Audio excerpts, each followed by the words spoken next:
tradición, de dogmatismo y de, no, nada. No sé, porque sea cual sea su ideología inteligente, Exacto. ¿Cómo pudo decir algo además de conociendo su propia historia y trayectoria de la universidad? La hizo toda en la universidad pública, de toda su trayectoria en la universidad pública, es increíble, ¿no? Porque bueno, otra gente viene de ámbitos privados, entonces, se estima lo público por desconocimiento. Permiso, ahora me conecto de vuelta. Sí. Gloria, ahí cuando te acercaste se te escuchaba mejor. Quizá bajaste el parlante tuyo que hoy lo tenías subido. Eso justamente iba a decir, que está un poquito bajo. Ahora. Sí, perfecto. Sí, por ahí el parlante hace un poco de ruido.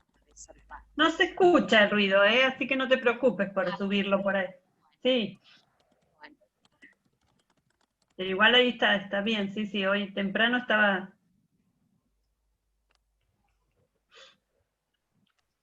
Sí, estas cuestiones técnicas, acá también hay compañeras y compañeros que nos van avisando, ¿no? Que sucede, ¿no? La intensidad de la señal a veces es débil y sin cámara funciona mejor, o viceversa, bueno. Son cuestiones que vamos transitando.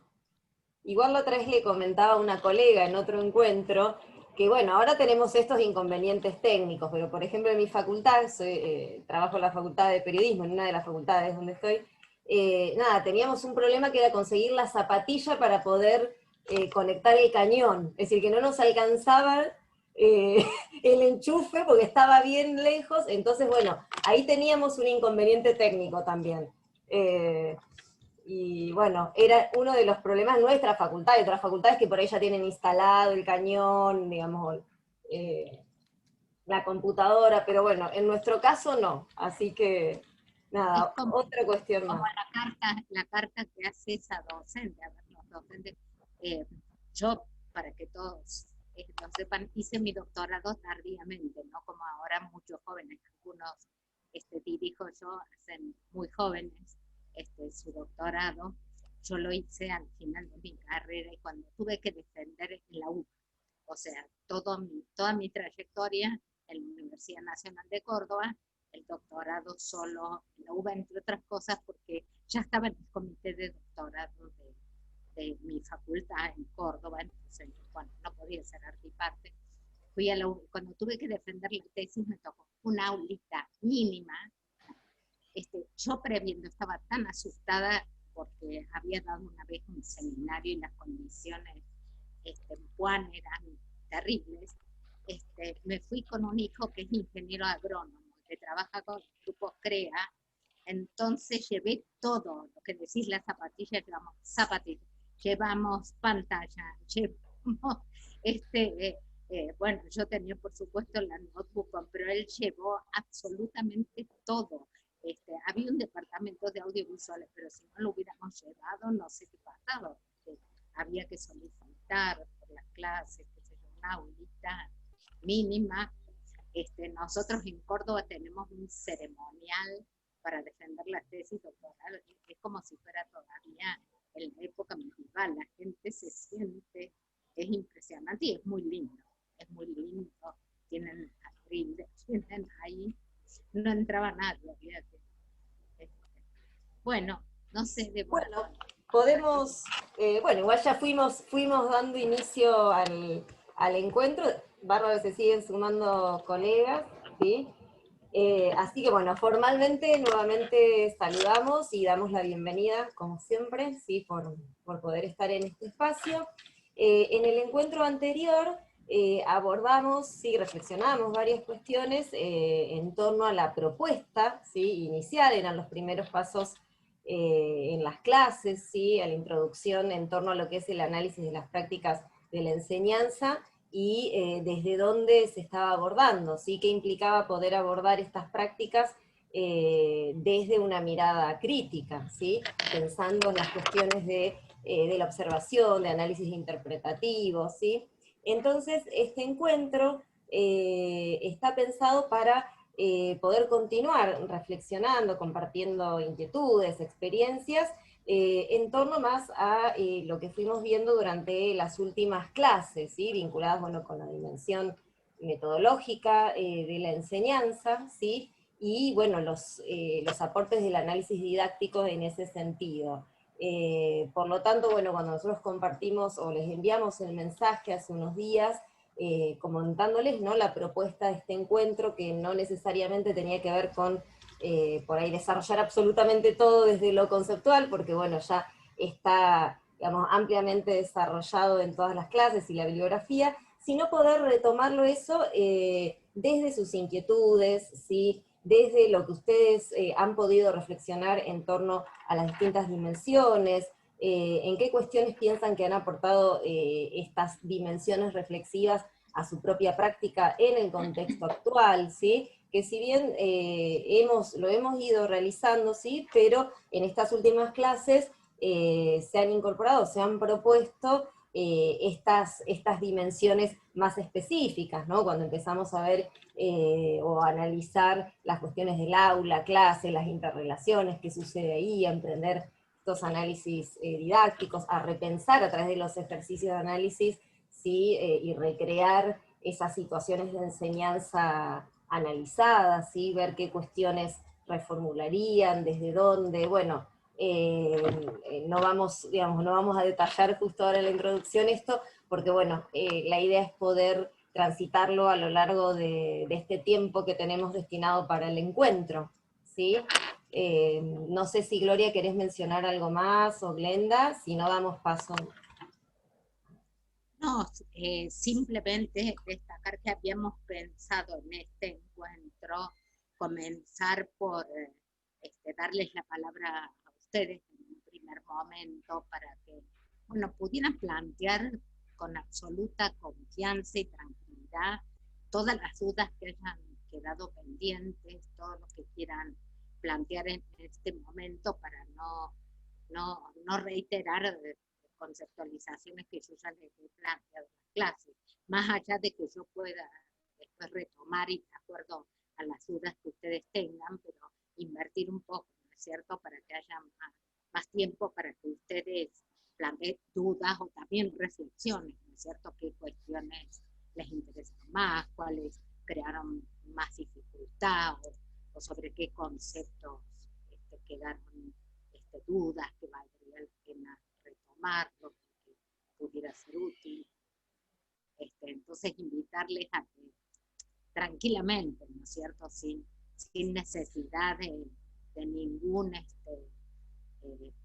uso de lenguaje especializado, todavía con el que se están familiarizando, permitirse con tranquilidad eso, ¿no?, plantear todas las dudas que puedan haber ido quedando en el camino, ¿no? Ahí te escuché un poquito bajo, Gloria, no sé, perdón, Gloria, que no sé el resto, pero yo escuché un poquitito más bajo ahí, por las dudas, aviso. Ahora. Bien, ahí mejor, sí, sí. Bueno.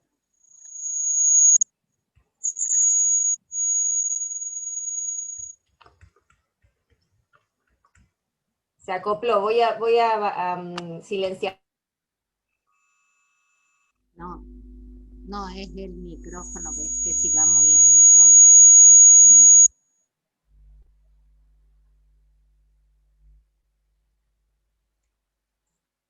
¿Cómo va ahí? ¿Se escucha?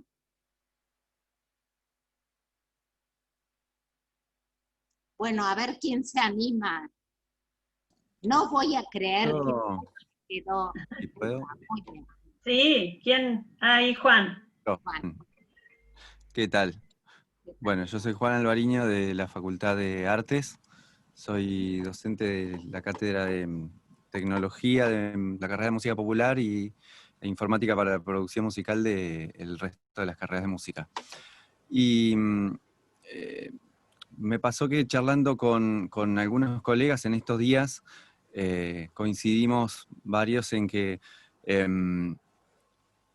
tuvimos inconvenientes al comienzo del aislamiento me parece que todos, por lo menos con quienes he charlado, tuvimos, bueno, por supuesto que está más de más está decir que nos tomó por sorpresa y empezamos a intentar apagar un incendio al comienzo de la pandemia y a buscar metodologías y prácticas, cómo adaptar nuestras prácticas a la virtualidad, que en un principio encima pensábamos que iba a durar 7 días, después un mes, Hasta agosto. y se complicó. Entonces, como que al principio empezamos a tomar medidas provisorias, sin pensar en que iban a ser tan a largo plazo.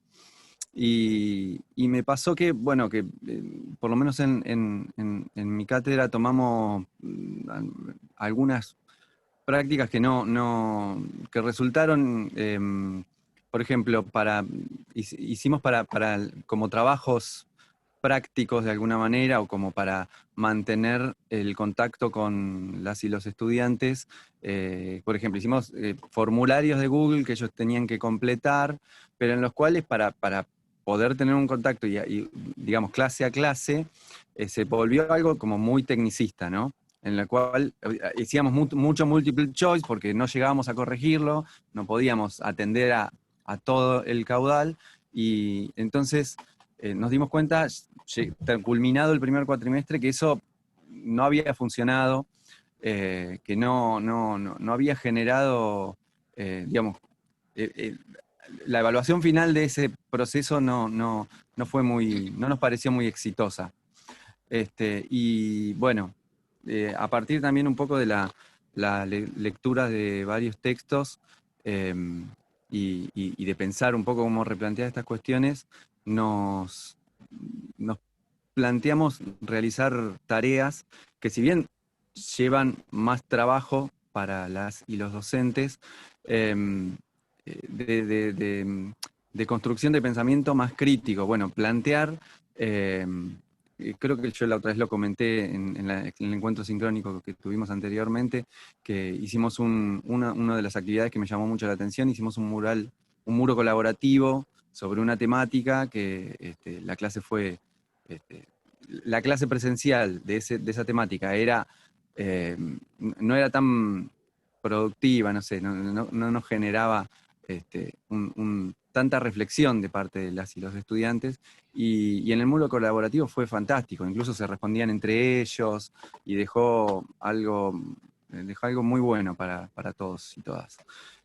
Así que empezamos a hacer más ese tipo de tareas en las que tenían que, bueno, reflexionar a partir de un disparador, de un texto, de una tarea, y no tanto nosotros darles un texto y que tengan que hacer definiciones de libro, que eso era simplemente casi como copiar y pegar, ¿no?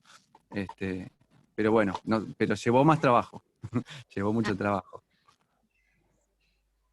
Sí. Un poco eso, Muy comentar. interesante lo que decís, Juan, porque, bueno, es lo que decimos en el otro encuentro, que cuando uno no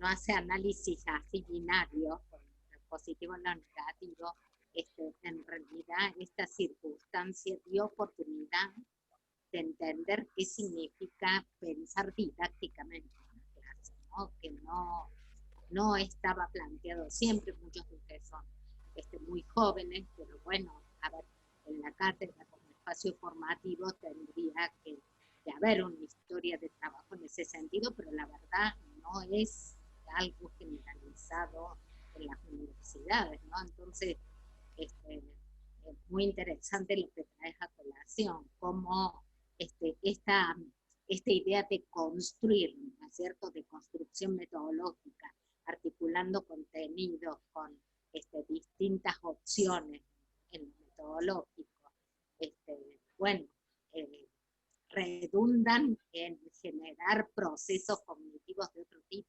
en los alumnos, que no eran desafiados al nivel que bueno, lo podemos hacer. O sea que en realidad se trata de pensar las clases de un modo diferente, está muy bien. Me parece muy interesante la reflexión que traes, y de paso, bueno, iremos viendo a ver qué dicen otros, pero esto, gente, va a tomar un tiempo, ¿no?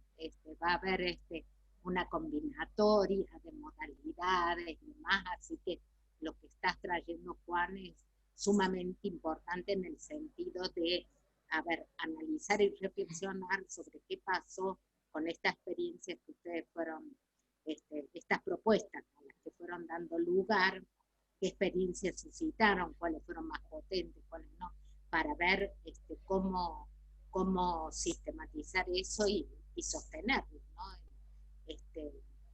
Hacia el año que viene, de hecho,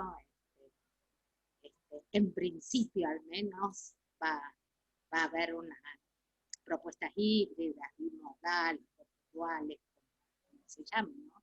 Combinando presencialidad con virtualidad. Así que me parece muy bueno lo que trae.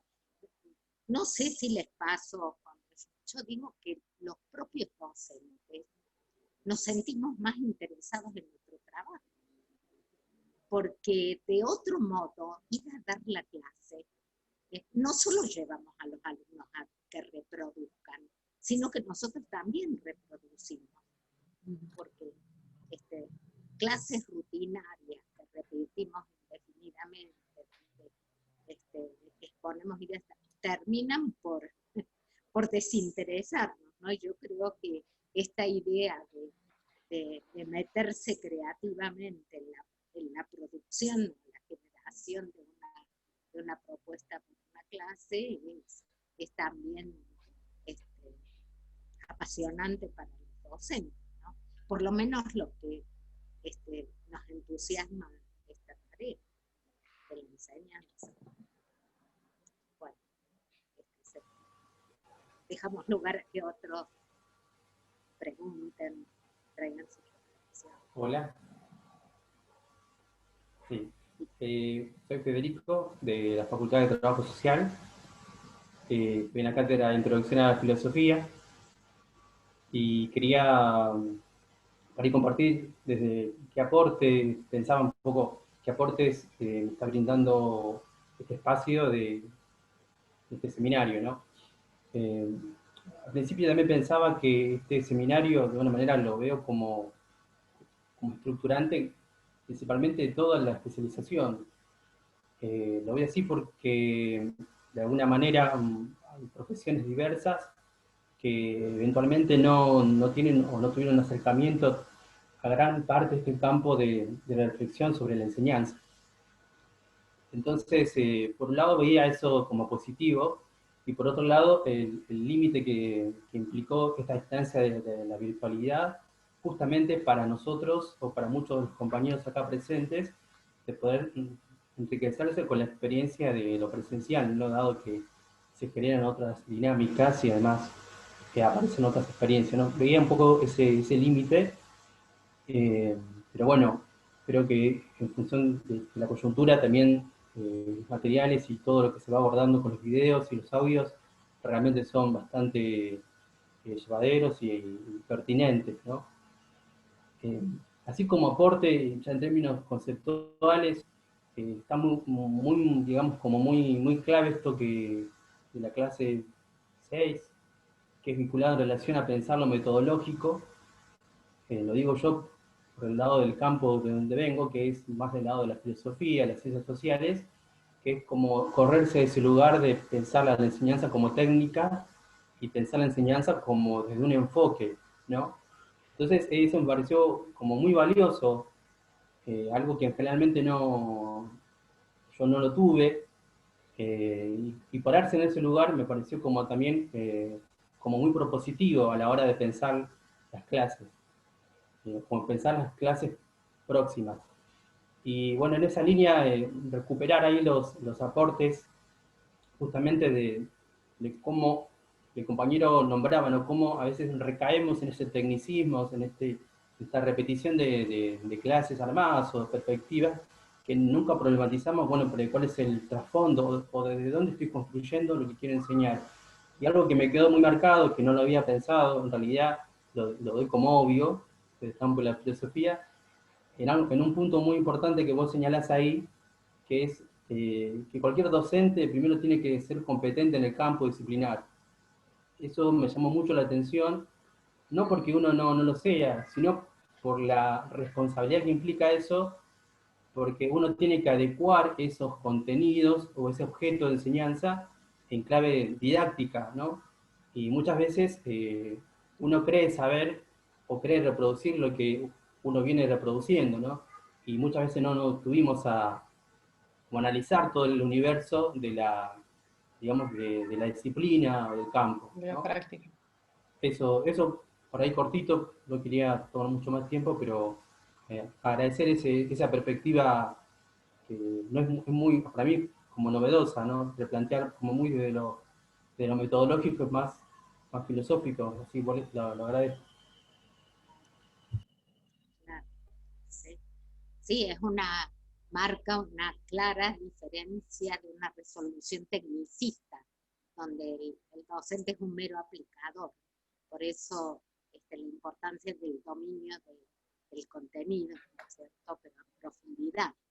Yo un dominio sustantivo, que es conocer la historia de desarrollo de aquello, de la disciplina, del campo de conocimiento en el que uno va a trabajar, para a partir de eso poder pensar cuáles son las formas más adecuadas, ¿no? de presentar ese conocimiento para otros, que salir del conocimiento para sí a pensar el conocimiento para otros, ¿no? Sí, y por eso insisto tanto en el debate con la racionalidad tecnocrática, ¿no? Es decir, donde el docente es un mero aplicador, a ver qué técnicas puedo, como si lo que se tratara es de dinamizar la clase, sí, dinamizar la clase. Tantas clases que aparentemente así en la superficie uno las ve tan participativas, pero después en sustancia no hubo una apropiación ni significativa ni relevante del contenido, ¿cierto? Entonces no se trata solo de así, a ver qué técnicas, qué procedimientos, cómo dinamizo una clase, la hago más activa, más participativa, ¿no? Que no se trata solo de eso. Sí, bueno, me alegro que se viera porque es sustancial la perspectiva.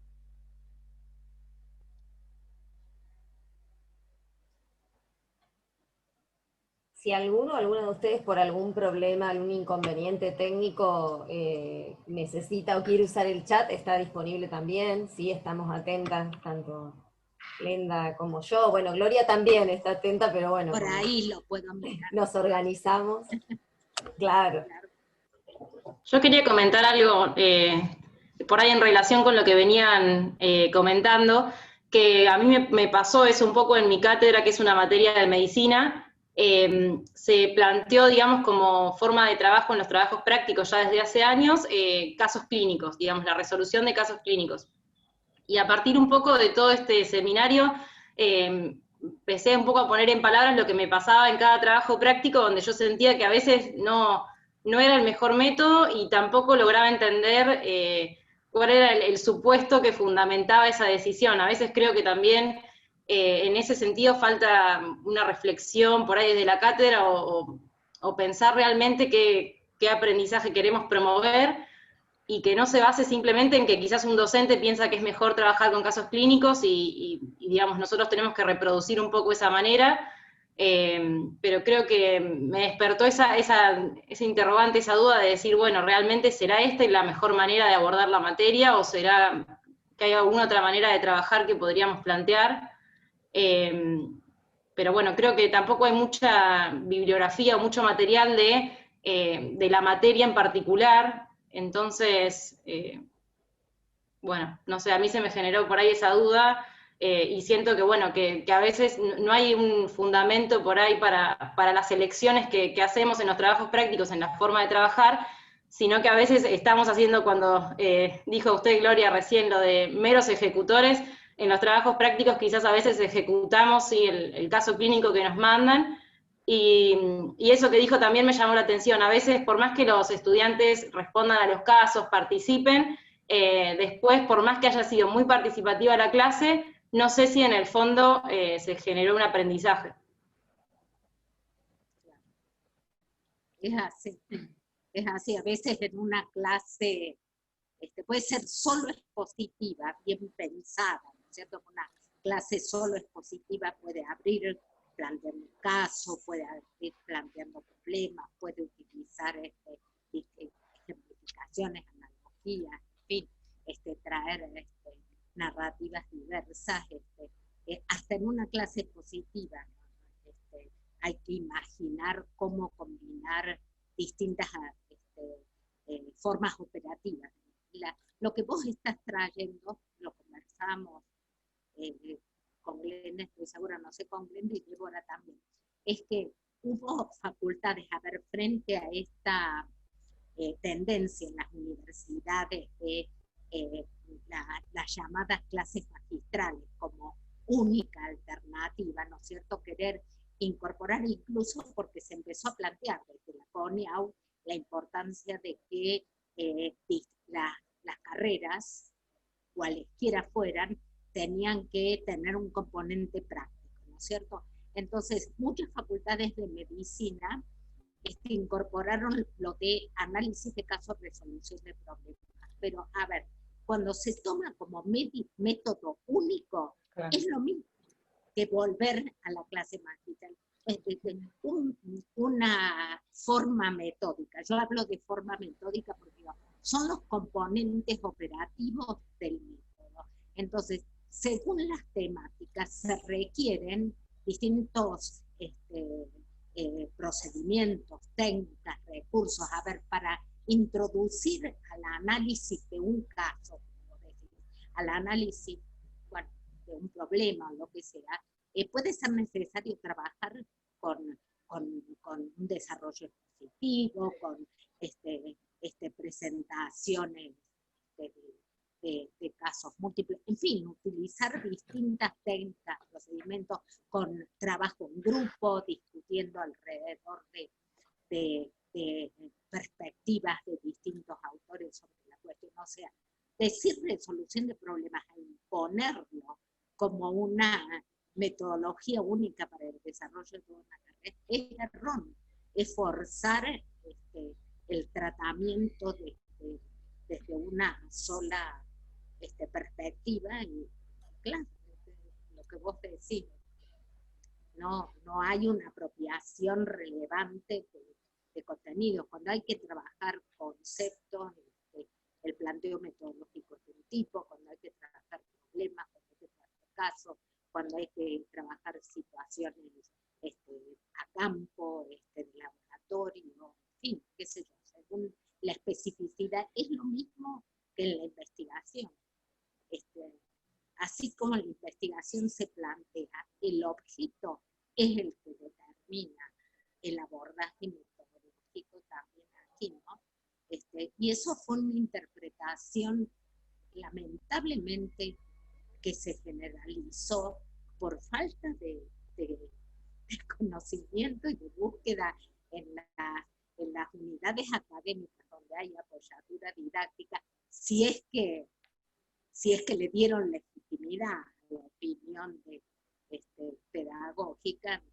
No puede ocurrir eso, no se puede plantear para toda una carrera un método único. Hay carreras también que utilizan, lo que decías, creo que vos, Juan, lo del multiple choice, para toda la carrera. O sea, alumnos en Córdoba, claro, lo sé porque tengo un hijo, contador se recibió toda su carrera, con opciones múltiples. Ustedes se dan cuenta a la hora de fundamentar, justificar cómo puede ser. Bueno, pero eso tiene que ver también con una idea, una concepción de la relación que hay entre la forma y el contenido y el método. Pensar que, bueno, si elige adecuadamente, o sea, más allá de todo lo erróneo que tiene esa alternativa como instrumento de evaluación, no vale. Bueno, no iba a agregar algo, pero dejo que otros, a ver. No, justo soy Eugenia, de la Facultad de Arquitectura, y justo esto que decís me recontra resonaba porque venía pensando en que en arquitectura pasa algo similar con la idea del taller, del taller de proyecto, como esa reproducción acrítica, y se vio mucho en el ¿cómo? La enchinchada. La enchinchada. Bueno, lo más, y a eso un poco estaba pensando, porque algo que pasó en la pandemia, en la Zoom, yo soy docente ahí en taller de proyecto, es que, bueno, y para mí, como hay dos caminos, ¿no? Por un lado, para mí, a muchos docentes nos permitió este contexto repensar la didáctica y ponernos a pensar dimensiones en nuestras prácticas docentes que no veníamos pensando, lo cual me parece que está buenísimo, pero en muchos otros casos, para mí, lo que profundizó fue la reproducción acrítica y justamente reforzó los tecnicismos muchas veces, ¿no? Porque se descansó en herramientas que funcionaban para otras cosas, entonces funcionaban para dar clases. Entonces, como, ¿no? Si los chicos ven videos, hagamos videos y los ven. O sea, es como, como el ABC. O si todas las reuniones o las cosas más o menos pasan por Zoom, bueno, hagamos Zooms y ya resolvemos. ¿Viste? Como las formas de golpe eran nada, tomadas porque estaban, o porque las ponían sobre la mesa otros docentes, entonces sin pensar en la relación, y eso me parecía muy interesante lo que propones de pensar esa forma en relación al contenido, por un lado. Y el taller de arquitectura, lo que se volvió en la cuarentena o en este contexto virtual, es que todas las clases son enchinchadas. Una dimensión evaluativa que no estaba en la práctica tradicional. Sí, que siempre lo charlábamos con otros docentes del taller el otro día, como en la práctica normal del taller de arquitectura, y creo que hay alguna compañera más de arquitectura, digo, no se daba la enchinchada, la instancia esa evaluación, de exposición de los trabajos, todas las clases. Se daba una vez cada 2 semanas, una vez por mes a veces. Y ahora es rutinariamente lunes y jueves enchinchada. O sea, lunes y jueves se volvió una instancia de autoevaluación, de evaluaciones positivas. Que es enchinchada, no sé. Sí, es el momento en el que colocan los proyectos en la pared y todos ven los proyectos y cada chico expone sobre su trabajo.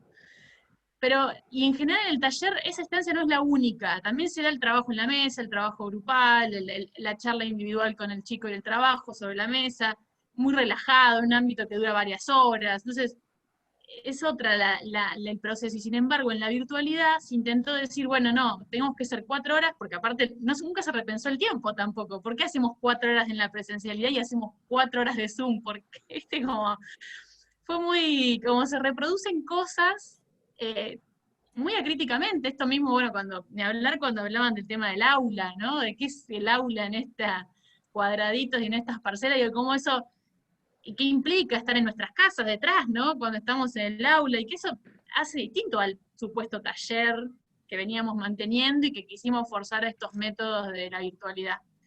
O sea, para mí, y creo que lejos de hacer evaluación y una reflexión sobre lo que pasó este año para arrancar el año que viene, lo más triste es que no estamos haciendo, lo que estamos pensando en ver nuevamente cómo lo reproducimos, y muchas veces en esa cuestión casi pasiva de decir, bueno, reproduzco y más o menos funcionó, más o menos los chicos llegaron a fin de año, entonces, listo, está pensando en volver a reproducirlo sin pensar en lo que se hace.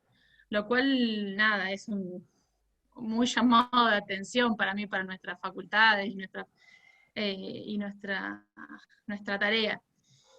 No, creo que ese caso, justo me acordaba de esto que decías, y muy interesante para mí, está buenísimo que esta idea de resignificar nuestra tarea creativa, ¿no? Siempre digo, como nuestra tarea creativa no solamente en términos de contenido, sino también en términos de forma. Y una cosa que me acordaba respecto del taller, yo laburo e investigo la dimensión histórica un poco de nuestras prácticas, y vemos que la idea del taller a mí jamás me la enseñaron. O sea, yo fui docente de taller sin jamás saber de dónde venía el taller. Y creo que hoy en día lo sé porque a veces investigo, pero ni siquiera es que lo sé, siento que lo sé. Y yo digo, qué loco que uno le reproduce a los chicos, y de hecho tenemos coayudantes que son estudiantes egresados hace poquito y que tampoco nunca supieron qué era, pero lo hacen. Pero bueno, en fin, ahí cierto. Qué bueno lo que decís, pero además, fíjate, cómo vos estás planteando, a ver, que el taller, en su aplicación en el campo de la arquitectura tiene una traducción de un tipo, en términos didácticos, en términos metodológicos, y en otras carreras lo tiene de otro tipo. Entonces, a ver, digo, qué importante ir acompañando el proceso de construcción con preguntas, como vos decís, a ver, si trabajando, está bien, con la enchinchada, era parte del trabajo en taller, pero además hacían otras cosas. ¿Cómo no incorporar la pregunta? ¿Qué hacemos en la virtualidad para que también tenga un espacio, ese momento donde los alumnos se reunían entre ellos, donde intercambiaban? Mira, o sea, eso sería el trabajo de reflexión crítica. La virtualidad también se corre el riesgo, ¿no es cierto?, de una aplicación mecanicista sin operar ningún sentido crítico sobre ella, mandando compulsivamente tareas a los alumnos, reclamando la realización de lecturas, actividades, lo que sea, y bueno, pensar la virtualidad en sentido constructivista toma otra. Bueno, hay de la experiencia vitalizada este año esto para sostener. ¿Qué se le podría dar en secuencias pensadas, como yo les planteaba, comunidades de sentido? A ver, en este tema, esto que hicimos estuvo bien, pero le faltaría algo en la apertura, algo en el medio, en fin, es decir, sí recuperar y capitalizar experiencias que fueron muy valiosas, ¿no? Superado, como decía Juan, el momento primero de sorpresa para muchos de no saber nada sobre cómo trabajar en la virtualidad, hasta ir avanzando en desarrollos pequeños, interesantes, creativos, potentes. Entonces decir, bueno, esto vale, pero también decir, bueno, a ver, configurando de conjunto el desarrollo temático a lo largo del año, qué otros qué otras instancias, qué otros abordajes. Está muy buena, María Eugenia, la reflexión. Yo sabía los de la enchinchada porque los trajiste muy bien, pero yo tengo una larga pelea con gente de arquitectura que por ahí se enojó mucho conmigo, porque en algunos casos el nivel de exposición de algunos alumnos es brutal, no lo pueden resolver. Y en perspectivas de inclusión, había docentes de arquitectura que naturalizaban eso como única alternativa posible y no podían ver. Ellos mismos señalaban que prontamente se perdían alumnos en las comisiones.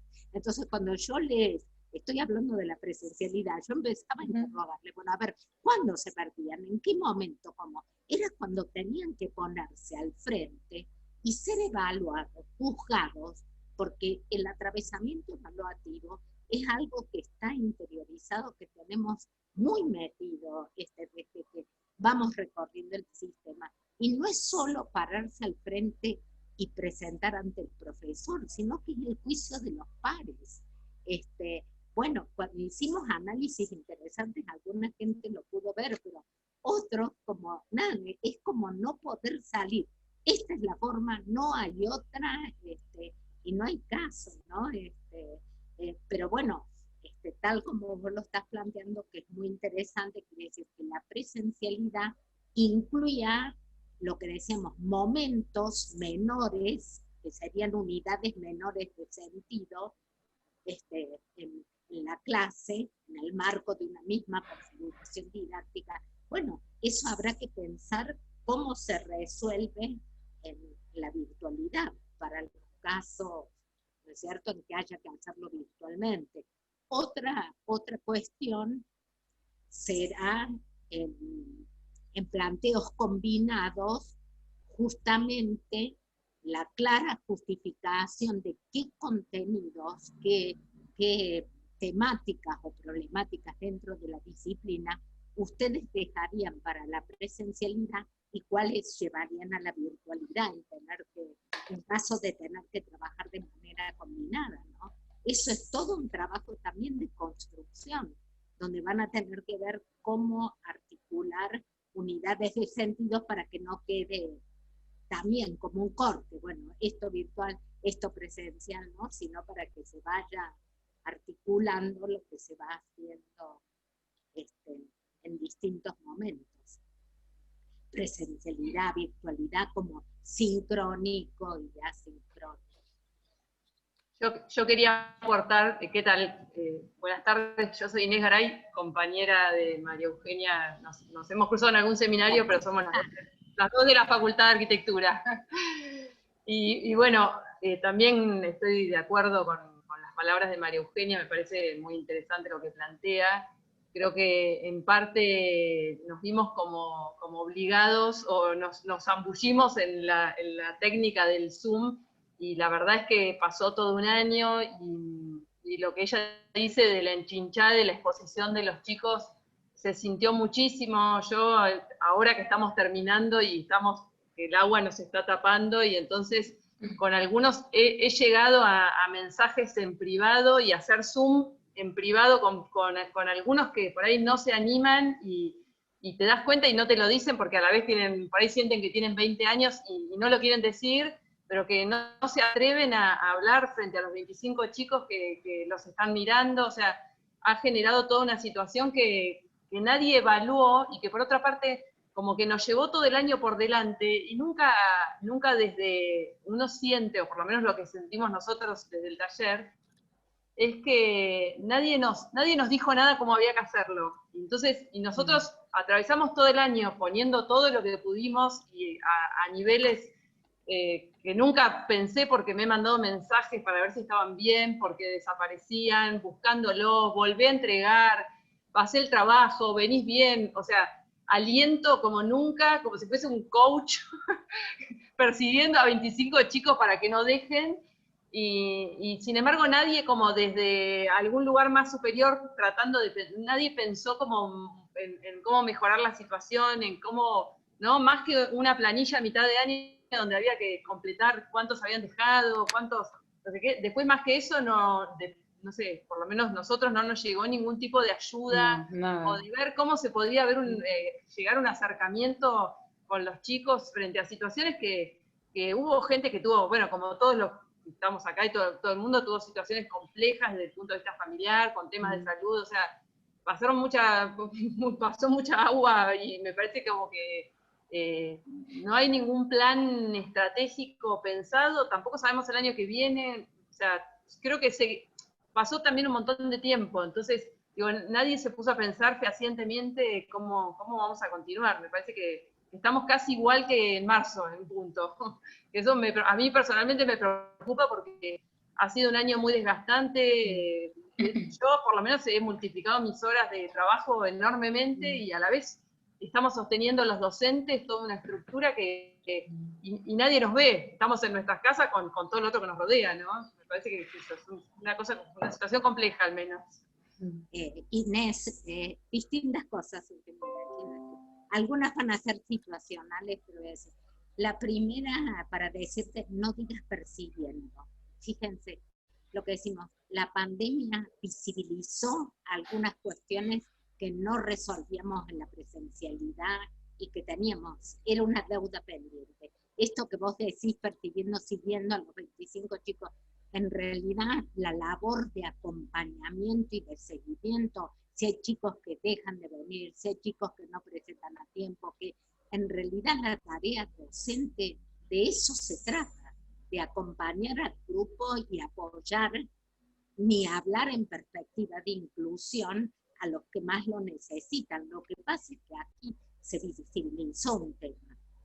Lo otro que yo diría que lo plantean las dos, es que yo digo, son jóvenes, empiecen a plantear estas situaciones de reflexión en las cátedras, por lo menos, ¿no es cierto? Después se tendrán que dar en ciclos, en departamentos, pero pedirle al titular, queremos un espacio de Zoom lo hemos hecho hoy, estábamos en sincrónicos, hemos estado aquí, donde la gente analizaba qué cuestiones les resultaron potentes, cuáles plantearon dificultades, o sea, eso en un Zoom también se puede hacer, hay que agudizar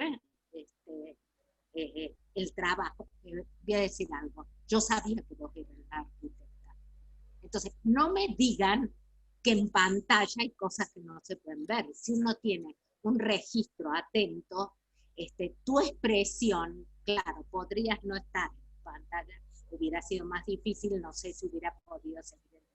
Pero como estoy atenta, voy viendo, por lo menos los que no están en fotos, los que están en la pantalla, yo sabía que eras la arquitecta, porque tu expresión, sin hablar, iba diciendo que sí acompañabas el pensamiento de tu compañera, ¿no es cierto? Entonces, cuando yo digo en la virtualidad, también uno puede ir viendo de qué se trata, también puede enterarse de quiénes están, quiénes no están, por qué hacen, lo que no pueden hacer, dónde están las dificultades.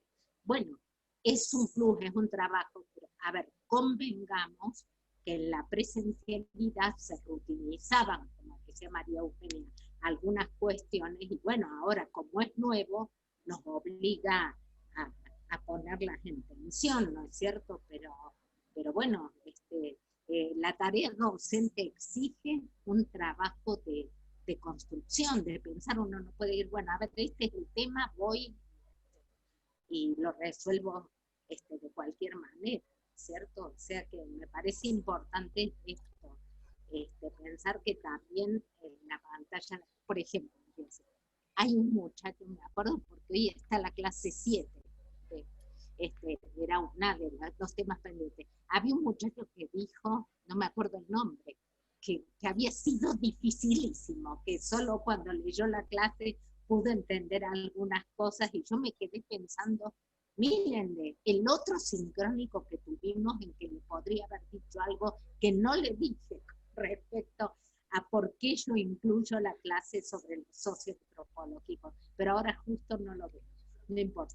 Si aparece, o si a alguien me interesa, lo planteo, pero cómo uno se queda pensando, ¿no es cierto? Porque cuando uno toma, que yo digo, eso es lo interesante de este trabajo de construcción metodológica, articulando el contenido, que uno, esta faceta creativa y de producción de conocimiento, porque uno tiene que generar un conocimiento de otro tipo para llevar de la mejor manera a los alumnos, lo deja uno trabajando intelectualmente.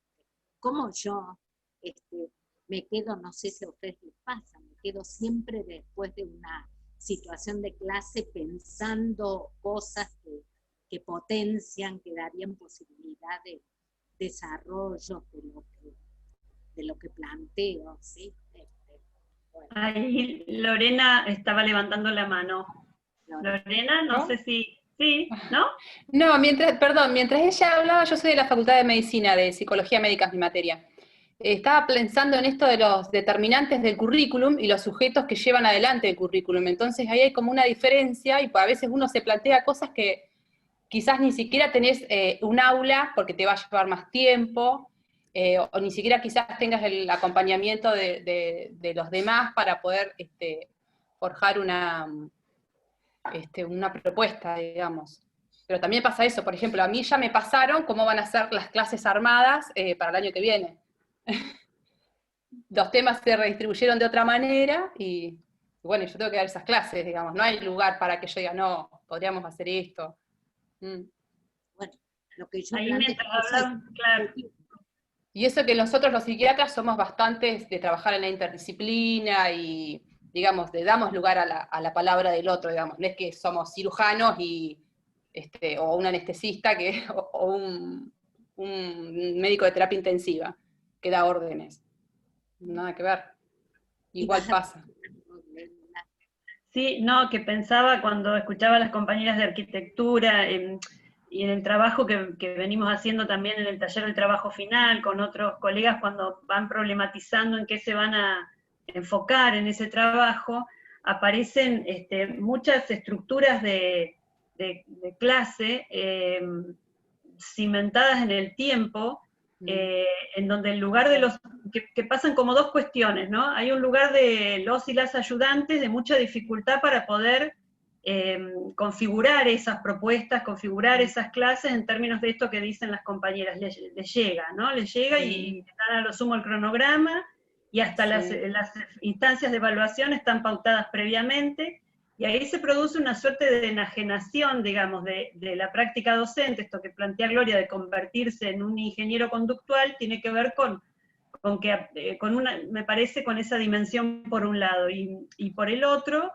de qué manera se van, a partir de eso, rutinizando algunas prácticas que uno desde afuera parecería que la dinámica de un taller y de una puesta en común en una enchinchada, un trabajo en un laboratorio con mesadas y con microscopios y con materiales, la concurrencia a una clínica en un hospital, la resolución de un problema clínico, parecieran ser todas actividades donde hay instancias significativas de producción de conocimientos. Sin embargo, esa enajenación hace que no puedan darse esos tipos de vinculaciones y que queden en un plano, diríamos, superficial, pero porque justamente se vuelven tecnicistas, de la relación entre docentes y estudiantes. Quizá los y las ayudantes de a poco tienen que ir intentando correrse de ese lugar que está siendo asignado y que de alguna manera uno lo va ocupando de esa manera para poder ir planteándose lazos más genuinos con los estudiantes en términos de problemas de saber y de conocimiento,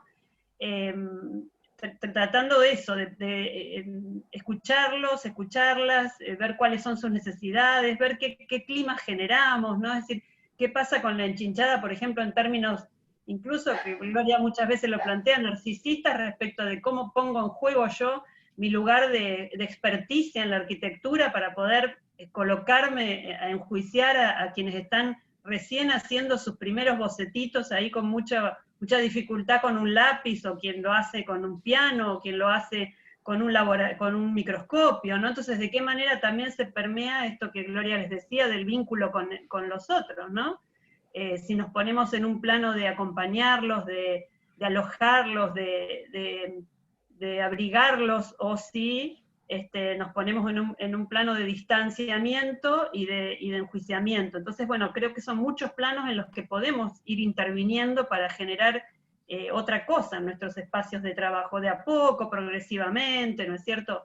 Pero creo que poder visualizar que por ahí pasan problemas, digamos, creo que ya es un paso importantísimo para poder generar esta comprensión de que nuestra tarea docente tiene que ver con todas esas dimensiones, ¿no es cierto? La del conocimiento, la de la grupalidad, la de las posibilidades del aula, las de las limitaciones del aula, la de los recortes de saberes, bueno, todo eso es la amalgama con la que vamos construyendo nuestras posibilidades docentes. Tienen ya una configuración predeterminada que nos ha venido dada en la historia de la cátedra, que a veces se mueve y en otras no, pero entonces nosotros aprendiendo estas cuestiones podemos empezar a ir tocando algunos de esos elementos y se van a mover los otros seguramente, ¿no? Linda, Carlos, perdón, ¿quieres decir algo, Gloria? Una sola cosita para Carlos, perdón, para decirle, Lorena, no aceptar eso, hay que jugarse. Sí, pero me parece que por gritona me bajaron el material. No, lo intenté. Escuchen, las universidades son productoras de conocimiento. No podemos aceptar que nos lleven a un vínculo con el conocimiento de este tipo. Estas son tus clases, esto es lo que tienes que desarrollar, esta definición. No estoy diciendo, armaron más o menos como estuvo en la Cámara de Diputados y Senadores. Bueno, no estoy diciendo una cosa respetuosa, cordial, decir, profe, ¿por qué no nos juntamos? Esta experiencia de este año fue muy fuerte, fue movilizante, hemos experimentado cosas, invitar a instancias de discusión, no asertivo. A ver, por ahí, perdón Carlos, pero un cachito para... No, por favor. Por ahí, yo digo, hay una suerte, me pasa también a mí, hay una cierta comodidad, y bueno, me quedo piola, porque por ahí, si yo planteo, hagamos un Zoom de la cátedra, rediscutamos, qué sé yo, eso va a significar más trabajo. Siempre me acuerdo de la discusión con estudiantes, cuando a mí me cesantearon la universidad, trabajé poco tiempo en 2 escuelas secundarias, y los estudiantes más revolucionarios que pedían intervención, que los profes fueran más democráticos, cuando los profes abrían el juego, les planteaban actividades que les llevaban a pensar, decían, no, profe, esto es muy difícil, usted nos hace trabajar mucho. Entonces discutía como, ¿saben qué me recuerda ese esquema que fue interiorizado de una parte querer participar, ser incluido en experiencias más democráticas, pero bueno, por ahí tenemos esto de la ley del menor esfuerzo y más, y quedó piola porque me va a significar más trabajo. No estoy queriendo decir que esa sea la alternativa. La justificación. Yo lo que estoy instando a movilizar, por lo menos en la cátedra, porque ni hablar después cuando vienen las discusiones de planes de estudio. Si no se arma un espacio de discusión democrática y libre en la cátedra, cuando se discuten los planes de estudio pasa lo que pasa, que los planes de estudio terminan siendo cualquier cosa, definiciones de acuerdo a las tribus que hegemonizan en cada carrera, ¿no? Sí, perdón, Carlos. No, al contrario. Lo que no sé es cómo voy a hablar después de que habló usted. Pero, no, un comentario cortito antes que se nos vaya. Porque en algún momento María Eugenia dijo, ahora no me acuerdo exactamente qué, de la poca experiencia por ahí que tenés cuando recién empezás y estás dando los talleres. Y creo que por ahí es cierto que cuando uno empieza, cuando uno es joven, todavía tiene poca experiencia, pero sí tenemos mucha experiencia como estudiantes. Y no nos podemos olvidar, es decir, yo soy médico, así que no tengo nada que ver con las enchinchadas, pero igual tenemos muchas situaciones estresantes durante la carrera, y uno no se tiene que olvidar de eso. Es decir, de lo que le pasó a uno cuando era estudiante, y de cuál era su proyección de lo que debería ser el maestro, o de lo que él quería que fuera su maestro. Entonces, por más que uno, ahora estamos estudiando la especialización, pero cuando uno recién empieza, por lo menos tenemos la experiencia del alumno, y bueno, en la facultad desde el alumno, desde el alumnado uno tiene, por suerte, el centro de estudiantes. Yo tuve la suerte de ingresar en el año 83 a medicina, así que tuvimos los 2 o 3 primeros años de pelea desde el centro de estudiantes, fuimos muy críticos y modificamos muchas cosas, pero y eso no se nos va más, por suerte. Pero creo que lo que hay que acordarse es de la proyección que uno tenía. Es como cuando yo le digo, por ejemplo, a los médicos que están en formación, a los que ya son médicos y están en formación, a los cirujanos les digo, bueno, ustedes tienen que plantearse qué cirujano quieren ser. Es decir, busquen un modelo, fíjense, y fíjense quién es el cirujano que quieren ser. A mí me gustaría que mi cirujano, el que me va a operar, sea el que mejor resultados tenga, ¿no? Pero creo que uno no tiene que olvidarse de su experiencia, como estaba como alumno, cuando está en el frente. Y un comentario cortito. Ahí no tengo el dato exacto, pero hay varias facultades, medicina entre ellas, que tienen algunas cátedras que han implementado el sistema de tutorías, por lo que dijo Inés, esto de seguir a los alumnos ahora por ahí por WhatsApp o buscarlos en algún Zoom. Ojalá pueda ser del 100% en todas las facultades y en todas las materias, ¿no? Algún día el sistema de tutoría. Hay alumnos que lo necesitan, hay alumnos que se desenvuelven muy bien, y hay otros que son demasiado tímidos y necesitan que el profesor los vaya a buscar, ¿no?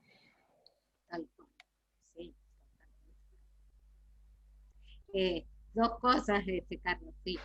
No hay que olvidarse de lo que a uno le pasó cuando era estudiante. La otra cosa, porque a veces nos sorprende y nos divertimos un poco, vieron cómo cuando uno vuelve al lugar de alumno, a veces reproduce algunas cosas que ya habría que construir, ¿no es cierto? Porque hace mucha, a mí por ahí lo hemos analizado con profesores en situación presencial, en especialización, que ellos se encuentran haciendo lo mismo que censuraban a sus alumnos en en las clases, ¿no? O sea, como que esto tiene que ver con cómo inconscientemente se van interiorizando matrices, modos de responder y de actuar en distintas situaciones que si uno no las reflexiona, las reproduce, ¿no? O sea, volver a lo de alumno en lo positivo, en lo que te ubica cuáles son las mejores maneras de llegar a cuestiones que les interesen, que les problematicen, pero también en despojarse de algunas prácticas, ¿no es cierto?, que no son potenciadoras de los procesos de conocimiento, ¿no? Que son más bien estrategias de simulación, que bueno, cuando se está en el lugar de alumnos se reproducen y que a veces uno reproduce en el esquema de cátedra en relación a los lugares de autoridad. Es decir, en las universidades es muy fuerte cómo se instaló una relación, estoy generalizando, ¿cierto? No es en todas las cátedras, pero en muchas cátedras se instaló una relación jerarquizada, piramidal y de subordinación a quien está en la cúspide, no siempre porque los méritos avalen, ¿no? Que se esté en ese lugar, entonces una relación de subordinación, ¿no? De jerarquía, y esa es una cosa con la que hay que batallar, mucho más en la universidad.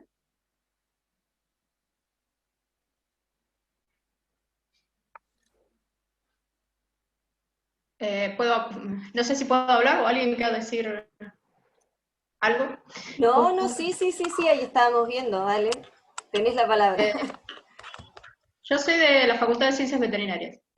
Yo soy de 2 cátedras, una de tercero y otra de quinto. Primero voy a decir que soy nacida en Córdoba, y escuchar hablar a Gloria es escuchar hablar a mi madrina, tal cual, como que ella es los audios. Que aparte también es licenciada en Ciencias de la Educación, así que me imagino como que es alguien conocido hablándome. Yo creo en primer lugar que es increíble que hayamos llegado a fin de año después de que en marzo esto era parecía la hecatombe, que todo se nos venía encima, que no podíamos.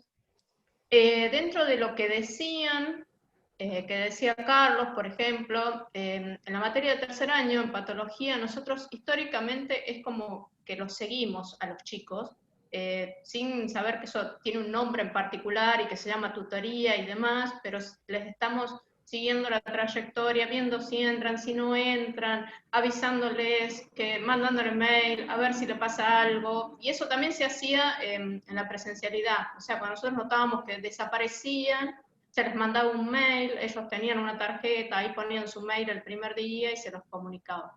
Eso lo hicimos siempre, yo no sabía que eso se llamaba tutoría, en esta tanda he seguido a 90 en patología, de los cuales me han abandonado 10. El resto va. La cursada en sí es de 300 alumnos. Y lo otro que veía en este taller, que con eso de tener que escribir desde nuestra propia experiencia y de recordar cuál es la clase que nos ha marcado, uno piensa en la clase que lo marcó para bien, las que quedan grabadas, y uno también se acuerda de aquellas que hicieron daño, o sea, de determinadas actitudes, a veces terribles. O sea, yo me acuerdo en primer año, una vez que llegaba, se atrasó el micro, yo venía desde La Rioja, y llegué pasaje en mano, cargando el bolso por las escaleras de histología, y me cerraron la puerta en la cara, 15 minutos tarde. En la facultad pasaba lo mismo. Y yo mostraba, decía, déjeme entrar a rendir, no me den más tiempo, déjeme entrar a rendir. No, 15 minutos tarde, desaprobado, y me cerraron la puerta en la cara. O sea, esas cosas no se olvidan más. Y uno lo recuerda también cuando hace memoria de las cosas buenas. Y lo otro, leyendo las últimas lecturas, y no me acuerdo en cuál, decía algo de que uno prepara todo lo macro para la clase, que es el desarrollo, los conceptos, las cosas que va a usar, pero en el aula se va a encontrar con lo micro, con el microambiente del aula, y dentro de eso está lo que puede aportar el alumno sobre eso que uno va a impartir, que conoce o que ha vivido o demás. Eso sobre todo en la materia de quinto, yo he visto con otros docentes anteriormente que cuando el alumno decía alguna opinión, o yo he visto tal cosa en una clínica, o tal veterinario, inmediatamente estaba mal. Entonces, no, porque esto no es así, porque esto tiene que ser así, así. Y muchas veces no se lo escuchaba, o se tomaba a tono de burla. O sea, vos que todavía no sos colega, ¿por qué estás haciendo o viendo?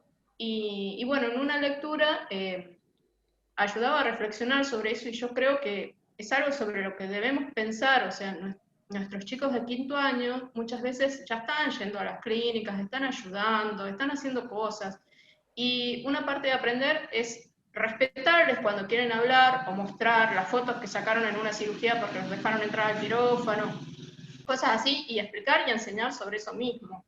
Eso me pareció muy lindo. Y por ejemplo, en una clase de Zoom de tercero de este año, estábamos dando piómetra, una chica pidió permiso si podía mostrar en el Zoom la foto de su celular y que le explicáramos qué era eso que había visto. O sea, ella estaba en el quirófano, supongo que pasando cosas y mirando de reojo, y había sacado la foto, y bueno, y ahí se estaba interiorizando de qué era ese proceso que había visto. Y yo creo que todas esas cosas dan conocimiento que no se olvidan más, por lo menos en la parte así, práctica, sobre todo, de unir procesos con las cosas reales. Y me gustó mucho en ese apunte, que no sé cuál es de los que leí, creo que era de la clase 6, que había un párrafo dedicado a eso. Bueno, ese era el aporte que quería hacer. Sí, indudablemente, Ana, hay que volver sobre lo que uno por ahí intentaría, aunque no repetir mecánicamente, pero que recuperaría, y también hay que volver sobre lo que a uno le hizo daño, para no dañar a otros. Hay muchas cuestiones en ese sentido que generan obstáculos desde el propio accionar del docente para el proceso que realizan los alumnos. Entonces, está bien, como incluso en tus propias clases, la idea es decir, volver sobre mi clase y decir, esto qué bueno que tuvo una resonancia positiva en los alumnos, en cambio, esto no, poder reconocer que lo que uno preparó y que a uno le parecía genial, decir, esto que me entusiasmaba, que me parecía que estaba bien planteado, no llegó a los alumnos como esperaba, entonces buscar otras alternativas. Sí, es tal como decís, ¿no? Buscar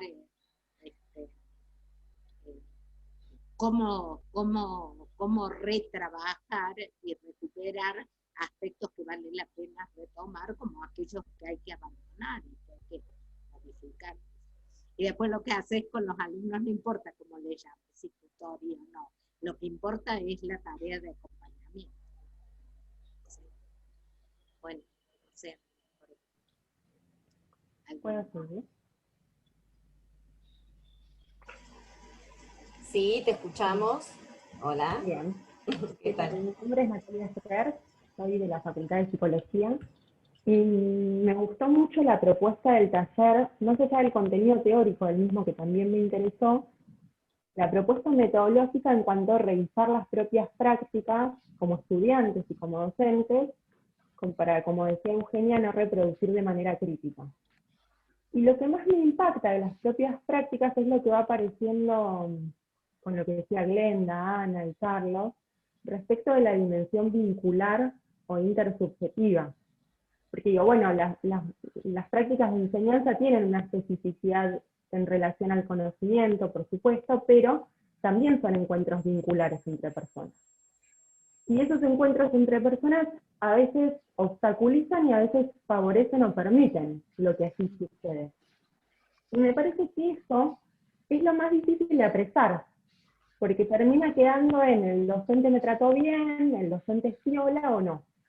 Y digo, y ahí hay algo que para apresarlo, para analizarlo, para conceptualizarlo y ponerlo en palabras, me parece fundamental.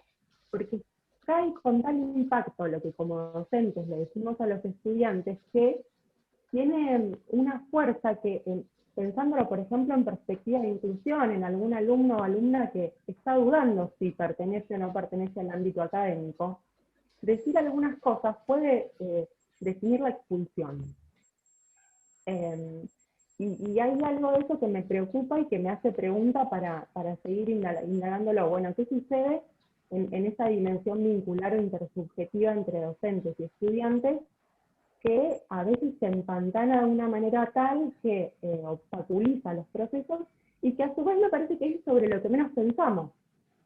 Porque digo, al menos lo que yo veo en el pasaje a la virtualidad que se dio este año por la pandemia en situación de urgencia, nos pusimos a generar materiales para que los estudiantes puedan acceder al contenido, para que puedan acceder de manera quizás gradual, quizás interactiva, quizás con propuestas muy innovadoras, pero favorecimos mucho la relación entre los estudiantes y el contenido y no tanto la relación entre docentes y estudiantes. Y hubo algo ahí que faltó. El encuentro de, qué sé yo decía, por ejemplo, esas últimas palabras que se dan cuando te quedas guardando las cosas en el escritorio y se te acercan a comentarte lo que le pasa. Ese ratito previo a irte del aula que tenés un encuentro individualizado con ese estudiante y lo que pasa ahí me parece riquísimo para los procesos de enseñanza y aprendizaje. Bueno, hay algo de eso que costó sustituirlo, que costó generarlo, y que a su vez me parece que da cuenta de que es sobre lo que menos pensamos y sea más espontáneamente, así como en reproduciéndolo de manera crítica porque te sale, porque pensás que es lo que está bien o lo que está mal en función de lo que has vivido, pero también hay que tomar decisiones en función de eso. Como decía Carlos, hay estudiantes que necesitan que los empujes, que necesitan que les digas algo, hay otros que son más tímidos, o Inés que se daba cuenta que había algunos que había que hacerle el Zoom individualizado porque se morían de vergüenza. Bueno, todo eso que se juega en el plano de lo vincular define un montón qué sucede en la enseñanza y el aprendizaje.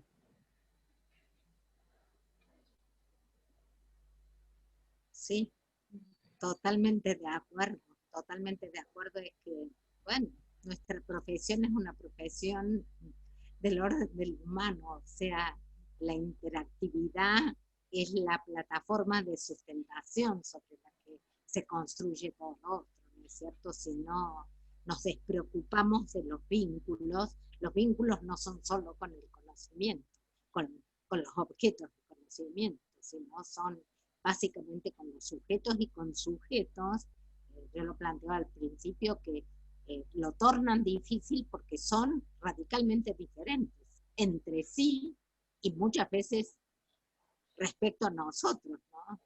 Nosotros, nosotras. Entonces eso es una exigencia. Hay algo, no sé si entendí, que me parece importante cuando,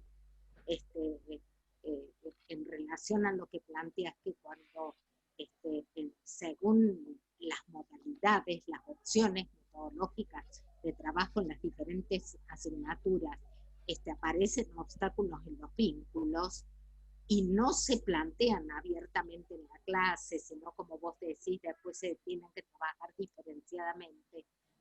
Un docente tiene que ver si no tiene que plantear el tema a la clase en su conjunto, ¿no? En la presencialidad o en la virtualidad, si está siendo un obstáculo para que algunos alumnos se integren al proceso, yo creo que uno tendrá que manejar los tiempos. No es que, a ver, sos psicóloga, sin entrar para nada en un trabajo de orden terapéutico, pero cuando uno advierte, ¿no es cierto?, que se está produciendo en relación a los vínculos un obstáculo, por ejemplo, lo que decíamos antes, bueno, presentación de trabajo frente a un grupo y alumnos que se inhiben, pero no solo de presentar desarrollos, trabajos, de hacer relatos, narrativa, problemas, no se animan a preguntar. Bueno, esos son obstáculos en los vínculos. Bueno, eso hay que trabajarlo, hay que tematizar ese problema en la clase, hay que ver cómo uno lo hace para intentar resolverlo también grupalmente, ¿cierto? No solo en el trabajo personalizado con un subgrupo, sí, comparto totalmente la importancia que tiene, ¿no? Siempre las cuestiones de orden subjetivo. Yo creo, estoy trabajando cuando esto se está planteando respecto a la virtualidad, las dificultades que planteó y se insiste mucho en cuestiones de orden material, o sea, qué dispositivos tienen los alumnos a mano, con qué soportes sociotécnicos cuentan, si tienen conectividad o no. Yo, también lo que hay que ver, qué posibilidades subjetivas tienen de comprender las lógicas que están en juego en la virtualidad y en distintas materias, ¿no?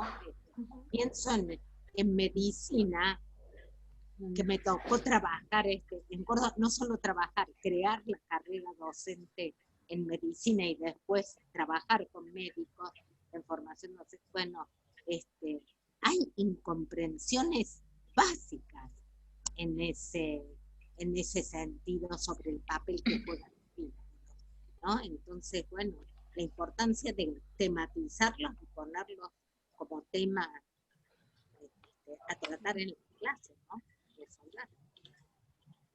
Ahí en relación con lo que Natalia decía cuando comenzó respecto de la cuestión de que también ese plano se jugaba en relación a la inclusión, me quedaba pensando en la cuestión del derecho a la educación superior, del derecho a la educación y del derecho a la educación superior, porque si bien hemos conversado cuando analizábamos los atravesamientos macro, ¿no es cierto?, de la enseñanza y cómo el tema del desfinanciamiento del sistema universitario que ha sido histórico y la dedicación de los cargos simples que predominan en la universidad y que atraviesan lo que podemos o no hacer, como los compañeros y las compañeras relataban, incluso en la virtualidad que se vieron sobrepasadas también esas dedicaciones.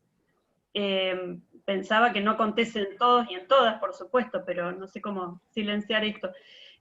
Pero pensaba esto, muchas veces nosotros ya estamos en la universidad, por supuesto que con muchos esfuerzos, estamos también en otras prácticas profesionales, pero de alguna manera nosotros ya estamos adentro, ¿no? Es decir, ya estamos incluidos, ya formamos parte de una comunidad, de una cátedra, de un equipo, y desde ahí nos posicionamos de algún modo olvidándonos de que si hay un derecho del otro, hay una obligación de parte nuestra, ¿no? También hay una obligación, por supuesto, del Estado de que tengamos cargos docentes dignos, compatibles, etcétera. Pero hay una obligación, y muchas veces se olvida eso. Quizá menos se olvida desde el lugar de los ayudantes y las ayudantes, pero nosotros tenemos la obligación.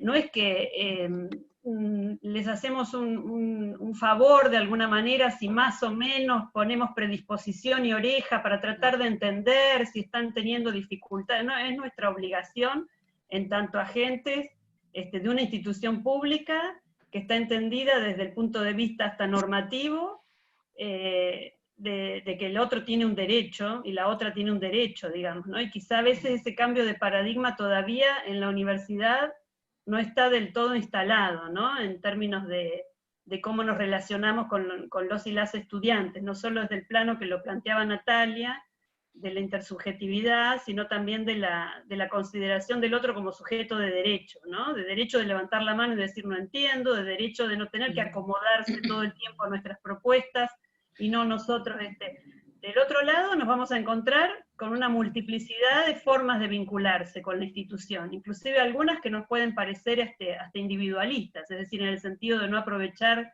los y las estudiantes la instancia de participar de la educación pública. No importa, digo, veremos qué hacer con eso, pero la nuestra tiene que ser la obligación de garantizar ese derecho, ¿no? En la medida de nuestras posibilidades y con todas estas salvedades, ¿no? Pero a veces también pasa esto, creo, en las formas de gestar esos vínculos, ¿no?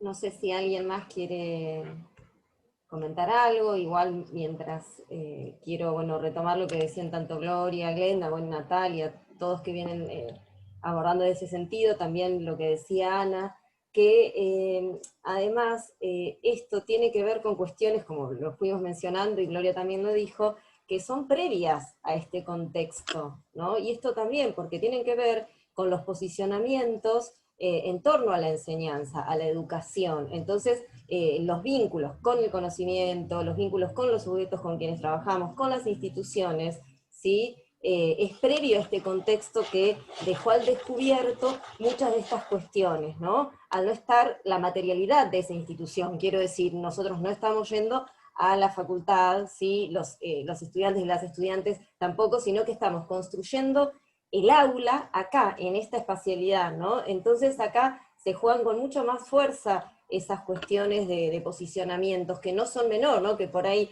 por eso como volvemos a lo que es la propuesta del seminario, ¿no? Que desde el inicio se viene planteando la mirada crítica, y que no es meramente una cuestión declaratoria de la criticidad, sino en relación con esta puesta en práctica que ustedes todo el tiempo van reflexionando y pensando, bueno, de qué modo es significativo. Y al pensarlo, en realidad también la tarea propia se torna significativa en esto de preguntarnos sobre los posicionamientos, los vínculos que eso genera, las dificultades, lo que se habilita, lo que no se habilita, en cuestiones que parecerían más de términos burocráticos o rutinarios, ¿no? Como decir, bueno, a ver, hay 15 minutos de espera y después ya no podés rendir un examen, ¿no? Y está institucionalizado, sin considerar algunas cuestiones que hacen a esa particularidad, a la trayectoria de ese o de ese estudiante, ¿sí? Que no es en esto de, bueno, y si me, digamos, porque aparece la cuestión de, y si me miente, me dice esto, me dice el otro, como decía Glenda, bueno, aún así, ¿sí? Tenemos que considerar cuáles son esos aspectos que hacen a que esa normativa establecida institucionalmente no se cumpla, ¿no? Cómo escuchamos a ese otro, a esa otra. Entonces, en ese sentido, rescatar esto de que lo, digamos, de que lo crítico, esas miradas críticas, pensar la educación desde derecho, no, digamos, no se ancla en cuestiones, digamos, en cuestiones teóricas, sino en esto que vamos dialogando, en esto de pensar, bueno, estoy pensando una actividad, pero detrás de toda esta reflexión en torno a una actividad está esta concepción en torno a la enseñanza, al aprendizaje, ¿sí? A la institución pública, al derecho a la educación superior. Entonces eso me parece que es muy importante, y que igual ustedes en todos sus trabajos van siempre retomando estas cuestiones, articulando esa propia experiencia con estas cuestiones más macro también, ¿no? Nada, retomar eso también. También, no sé, a ustedes quizás les esté pasando, pero a mí me ocurrió muy fuerte, porque bueno, el año pasado Glenda me convocó, hice 3 ediciones del seminario en la presencialidad. Entonces, bueno, además está contarles que cuando me convocó, era como que me invitara a ir a la luna, directamente. El proceso que yo tuve que hacer, imaginen que no lo soñaba de ninguna manera, para trasladar un seminario que es particular, ¿no? Un seminario sobre el cual se puede teorizar, pero que no es exclusivamente de un abordaje teórico, epistemológico, sino que implica prácticas. Bueno, pero todo el tiempo, yo le contaba a Glenda, después fue creciendo mi entusiasmo, no solo a partir de elaborar las clases y ver, reencontrarme con mis clases que me mandaban grabadas, sino volver sobre mí misma. ¿Por qué en la presencialidad, mi presencia, apasionada como soy, desarrollando los temas, generaba ciertos vínculos, como se está planteando, y por qué la virtualidad dio oportunidad a otras cosas? No estoy hablando de positivo o negativo, ¿no? Pero digo, como una invitación, fue muy interesante para mí contrastar no solo qué me pasó a mí, ¿Qué me suscitó a mí como experiencia? Que indudablemente a ustedes les habrá pasado que uno capitaliza a partir de la vivencia, si reflexiona una experiencia de otro tipo, sino tratar de interpretar qué fue diferente en los alumnos y por qué, por lo menos abrir la pregunta de qué de la intervención de uno al estar mediado por la virtualidad se torna diferente que cuando uno está presente, ¿no? Me parece que hay una riqueza para pensar en la labor docente en términos subjetivos, ¿no? Que de objetivar los procesos que se van dando en uno en una profesión que es de tan fuerte implicación y que no es sencillo verse y no es sencillo discutirse, o sea, ponerse en oposición a lo que uno sostuvo creyendo que era lo válido mucho tiempo y que luego advierte que no, que puede tener otras lecturas, ¿no?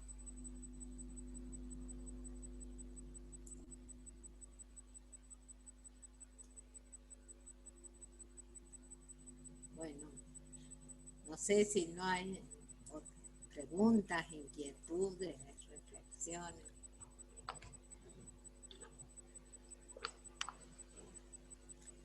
Si no hay otra, yo diría a ver qué, porque sé que se lo plantean en los grupos, a ver quién puede decir algo sobre qué interpretó del texto de reconstrucción crítica, qué es lo que van a tener que presentar como trabajo final. A ver Ni si lo abrí. ¿Cómo?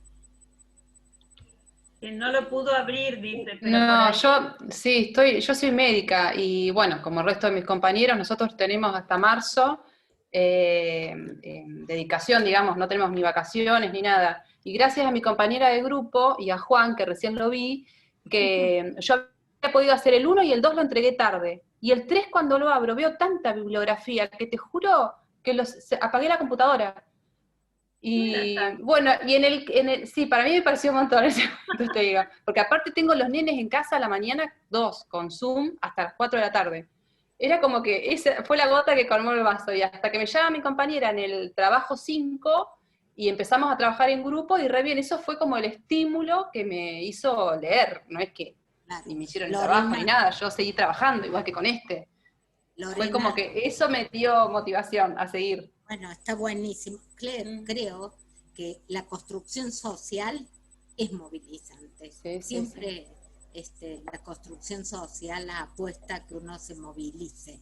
Ahora, ya que lo traes, quiero decir, reiterar, cuál fue el sentido de proponer lecturas. A ver, yo insisto mucho. Claro, el tiempo para leerlas, decía yo. ¿Cómo? Mi problema en ese momento, que estaba medio agotada, era ¿cuándo leo todo esto? Entonces, que no era leer compulsivamente todo eso. Eso pero era mío, una obvio. propuesta conductista. Lo que yo decía, a ver, se les coloca la clase, ¿no es cierto? Para armar esa clase yo abrevo en distintos autores que yo resignifico, es una elaboración o reelaboración personal. Entonces ofrecemos lecturas que no tienen que leer todas obligatoriamente. Claro. Es decir, la idea era ofrecerles materiales para que ustedes puedan tener contacto directo con las fuentes y no quedarse solo con la versión que yo presento, ¿no es cierto? Que elijan. Pero ese fue el sentido de abrir un espectro de materiales, bueno, puede ser para este momento, a ver, no me acuerdo ni siquiera cómo se llamaba el muchacho que me planteó sobre lo socioantropológico. Yo digo, uy, cuando lea la clase 7, si en el anticipo que había hecho le pareció difícil, quiero decir, a ver, en la clase 7, ¿por qué avanzo mucho con lo socioantropológico? Quizás en aspectos que están más ligados a la investigación. En primer lugar, porque ustedes vieron que estoy peleando mucho esto contra esta desjerarquización de la docencia respecto de la investigación, ¿no es cierto? Y sosteniendo que los profesores, no importa la jerarquía que tengan en la cátedra, el cargo que tengan, para hacer procesos rigurosos de análisis sobre sus prácticas, utilizan las mismas herramientas que se utilizan en la investigación, y entonces yo planteo eso. Entonces, la clase 7 avanza en un desarrollo de las perspectivas socioantropológicas y de la narrativa, porque bueno, esta es una propuesta de posgrado y a ustedes puede interesarles investigar en la enseñanza de las disciplinas que ustedes están desarrollando. Entonces, me parecía bueno avanzar en un desarrollo de mayor profundidad, bueno, quizás, digamos, en relación a este taller, contar con algunos conceptos claves en relación a la perspectiva socioantropológica y la narrativa, es suficiente. Luego avanzarán, ¿no es cierto?, en profundizar y tendrán tanto la clase como las lecturas que proponemos como aportes que puedan serles útiles si a ustedes les interesara avanzar investigativamente en la enseñanza de las disciplinas en las que trabajan, ¿no? Digo un poco por lo que puedan sentir como complejo en el desarrollo de algunas temáticas, ¿no?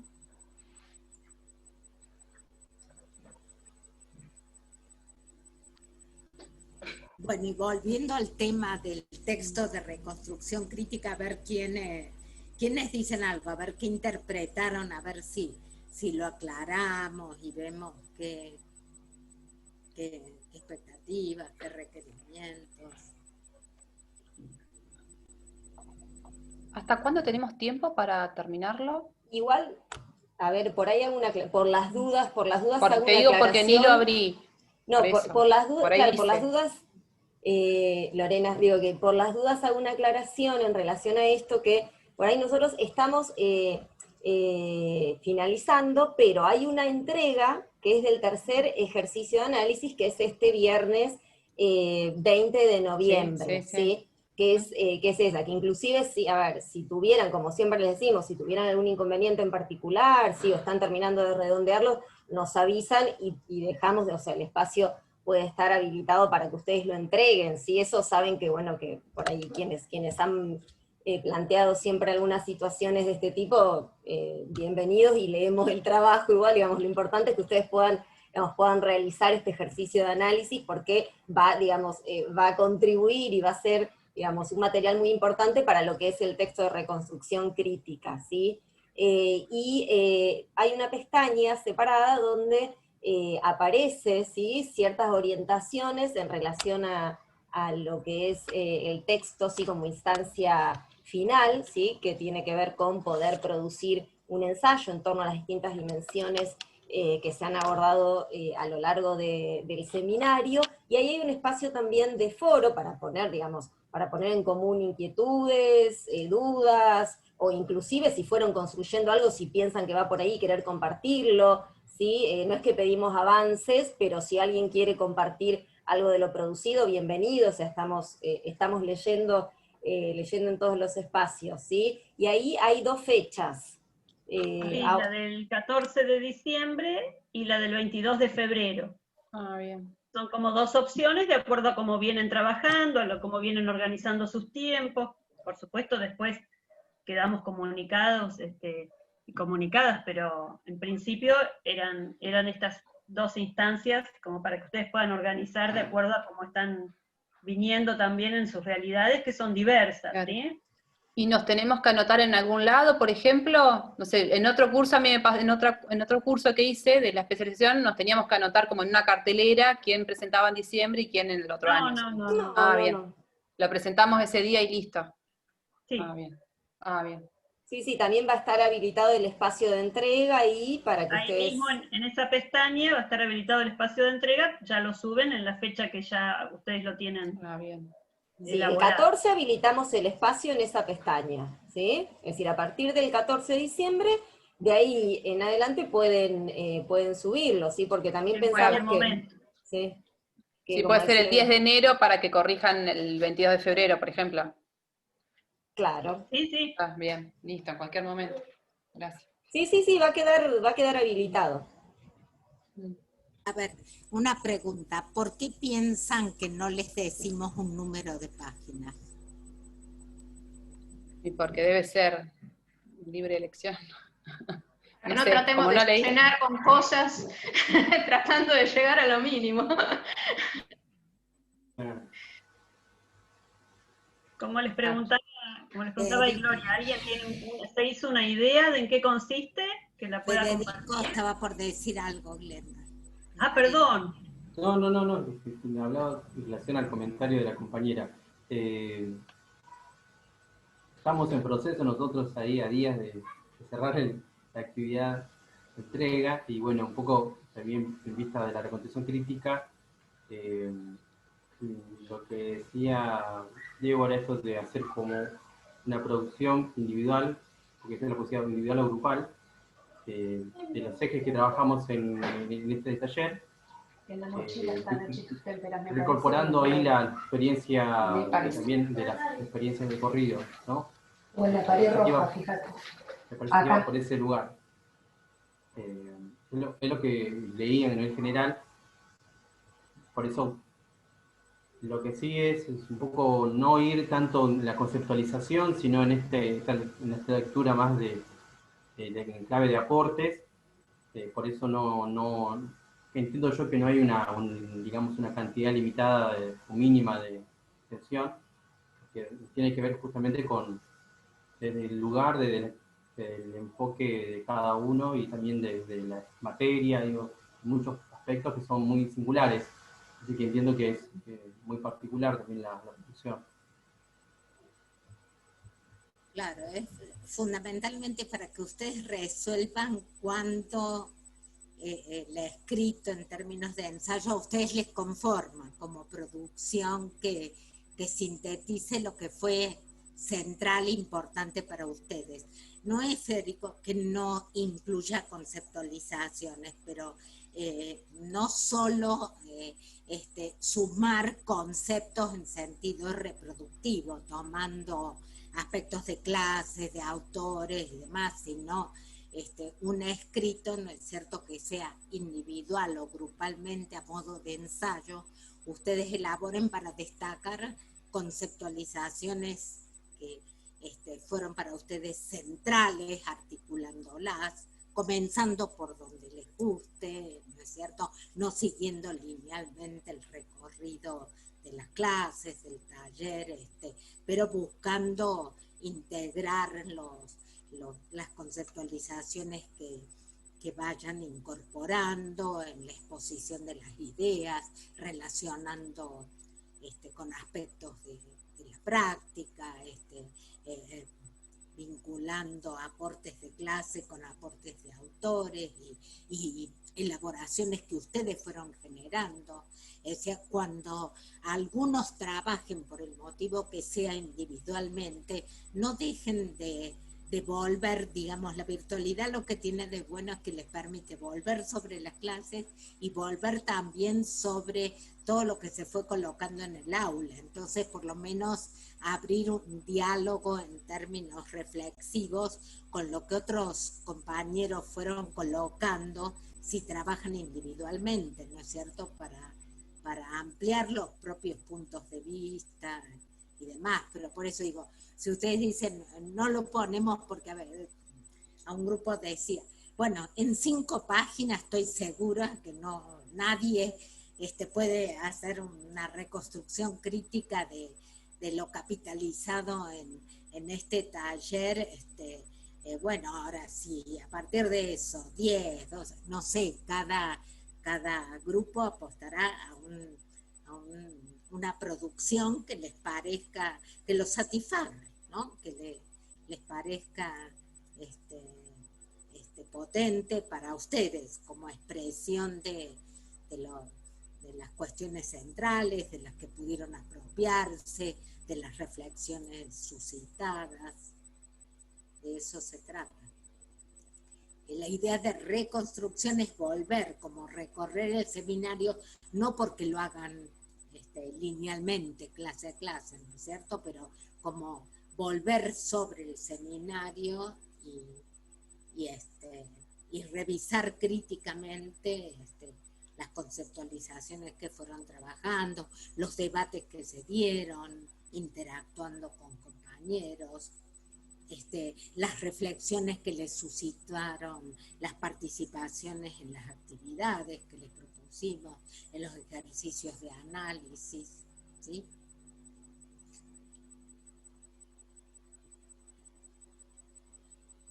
Está clarísimo. Sí, yo creo que esta aclaración que hiciste al final igual me sirvió porque yo quizás había entendido la reconstrucción como repensar nuestras prácticas, las de mi grupo, digamos, relacionándolo con los conceptos del taller, pero ahora entiendo que es reconstrucción del taller, digamos, irlo vinculando, pero me quedó más claro ahora con tu... Saben que hay gente que avanza mucho, avanza mucho en el trabajo sobre las prácticas. A ver, si tuviéramos este taller seminario un año, podríamos hacer otro trabajo sobre las prácticas de ustedes, pero imagínense los campos de conocimiento que se entreveran aquí. Entonces, en términos evaluativos, uno no puede de ninguna manera entrar a dirimir cuáles serían o no buenas resoluciones en campos tan diversos, ¿no es cierto? Entonces aquí lo que se verá es la opción de análisis de una clase, de una experiencia, ¿me entienden? O sea, si ustedes tomaran como eje una mirada sobre la propia práctica, quedaríamos nosotras afuera por no dominar lo que estuvimos hoy diciendo, el valor del contenido, para poder decir algo, ¿no es cierto? Respecto de eso.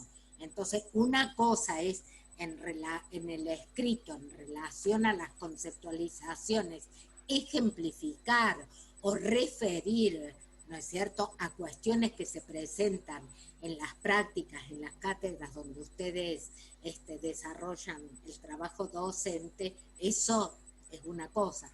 Otra es poner toda la práctica específica en una determinada disciplina. Nos exigiría a nosotros dominar el contenido de la disciplina. O sea, lo que se reconstruye son las conceptualizaciones del taller, bueno, ligadas a procesos en las prácticas que ustedes realizan. Y ahí en esa recontextualización, por ahí Gloria también nos sugería, como para compartirlo con ustedes, por ahí en el espacio del grupo, poder pensar qué cuestiones les resonaron como significativas en términos de aportes reflexivos o metodológicos inclusive para el análisis de las prácticas, y poder armar un primer bosquejo de una especie de índice, si se quiere, o de, ¿no?, organizador de temas nodales para ustedes, que desde la mirada de ustedes, desde la experiencia de ustedes utilizarían para organizar ese escrito, ¿sí? Darles una propia organización creativa en el espacio del grupo, original, digo, en términos de que va a ser inédita porque es la de ustedes, y a partir de ahí poder reconstruir, que justamente es una reconstrucción desde la mirada que van compartiendo entrelazadamente entre quienes integran el grupo. En el caso de que la mayoría está trabajando así y alguien está trabajando solo o sola, bueno, esa tarea, ¿sí? Sí, es como lo mismo que decimos del texto de reconstrucción crítica. Para quienes no tienen experiencia en escrituras, empezar con guión borrador, ¿no es cierto? Ir completando ese primer esquema o guión con aportes de clase, con aportes de alguna lectura, con las propias reflexiones que ustedes realizan, ¿sí? Siempre colocando las referencias. Cuando lo toman de la clase, entre paréntesis, se pone como cuando uno hace una investigación y saca algo de una entrevista, pone entre paréntesis entrevista, bueno, ponen entre paréntesis notas de clase o la referencia al autor, y bueno, cuando son reflexiones propias, bueno, ya, son reflexiones personales, individuales o del grupo que les gusta elaborar. En el ejercicio, por ejemplo, del análisis de las fotografías, casi todos los grupos armaron algo diferente. Es decir, algunos empezaron agrupando, algunos agruparon en grupos de A3 con un criterio que fundamentaban.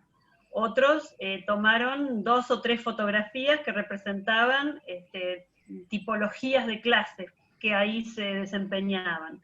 Otros empezaron con las conceptualizaciones de aula, clase, la recuperación de la perspectiva indiciaria, para después dar cuenta de sus descripciones. Es decir, si bien hicieron la misma tarea, podríamos decir, y reflexionaron sobre el aula, la clase, la forma de construir ese análisis fue original en ese sentido, ¿no?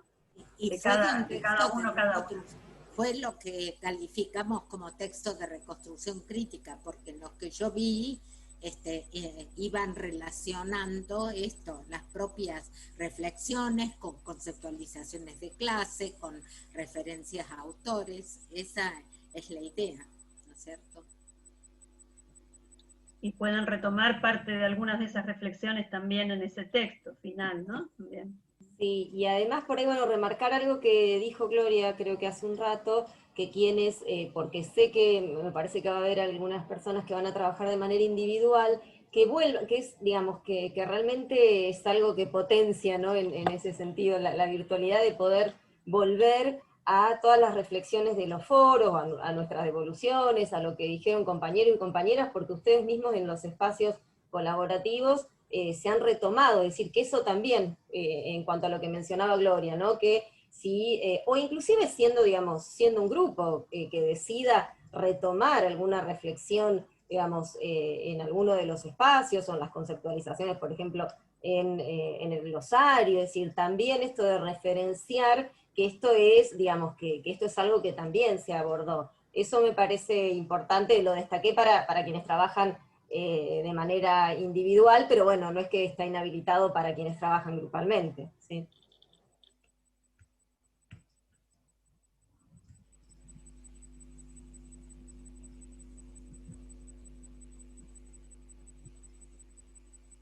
Bueno, parece que estamos, ¿sí? Nadie.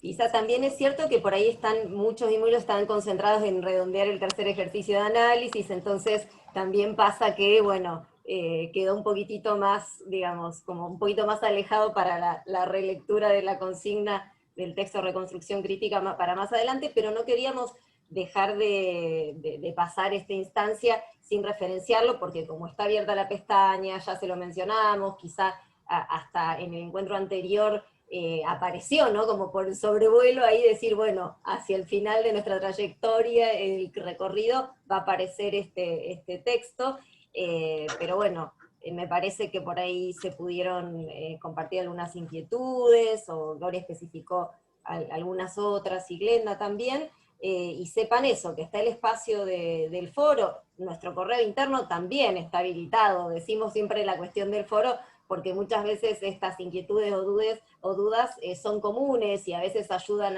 a otro que quizás por una cuestión de tiempo no ingresó y no consultó, pero ya le llega, digamos, esa inquietud a la notificación del mail y puede visualizarlo, ¿sí? Así que bueno, queda habilitado, ¿sí? Débora, ya que trajiste lo del ejercicio de análisis, me surgió algo que no sé si... Creo que en la clase lo coloqué, pero que siempre me gusta destacar que digamos, training que hagan en tomar una clase y desarmarla, ¿no es cierto? Ir viendo las acciones y abrir preguntas, ¿por qué de tales acciones? ¿Por qué en ese momento, en ese segmento?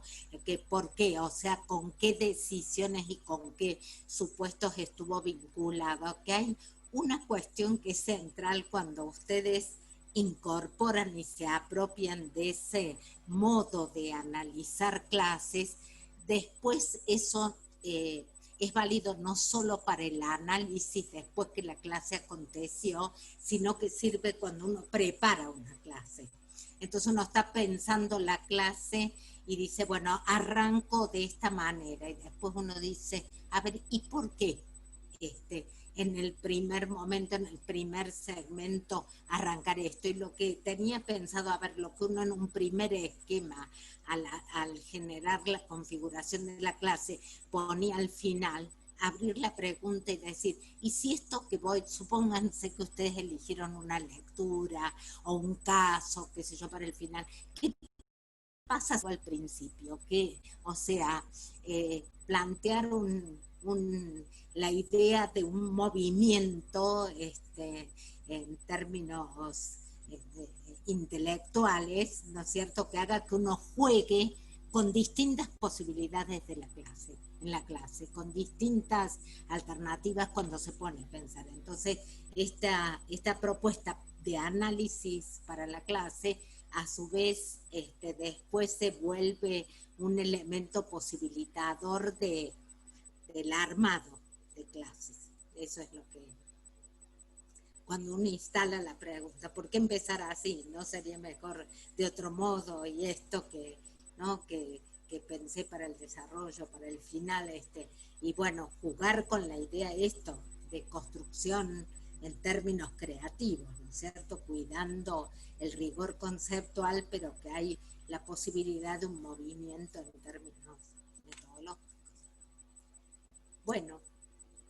Una cuestión operativa también, el viernes les dejamos el video que estamos grabando del encuentro con el espacio para que puedan subir el tercer ejercicio, ¿sí? Así que temprano el viernes se los dejamos allí, lo encuentran en la pestaña del aula. Junto con el texto de la última clase. Lo del feriado, Glenda, ni suben mañana. Claro, pero al final vos sabés que lo levantaron en la ciudad. Sí. No es feriado. No es finalmente porque definimos no correrlo el jueves porque, claro, ya lo habíamos agendado para el miércoles, pero hace la semana pasada el intendente definió que no era en función de la actividad comercial, de otras actividades dadas por la pandemia. Bueno, este año se canceló ese feriado, que es el Día de la Ciudad, digamos, ¿no? Ah, es el Día de la Ciudad. Claro, por eso es el feriado en La Plata. Pero bueno, decidimos, ya les habíamos dicho, ya habíamos anunciado el 20 como entrega y demás, entonces bueno, decidimos dejar un día después para no confundirlos tantos y confundirlas. Bueno, gente, creo que estamos en hora, ¿no? Sí, ya estamos en hora también, y si no hay otras inquietudes, nos encontramos en el aula virtual, ¿sí? Muchas gracias por haber estado y compartido Muchas gracias. Gracias. Chao. Chao, gracias. Chao, gracias. Chao. Igualmente, chau. Bárbaro.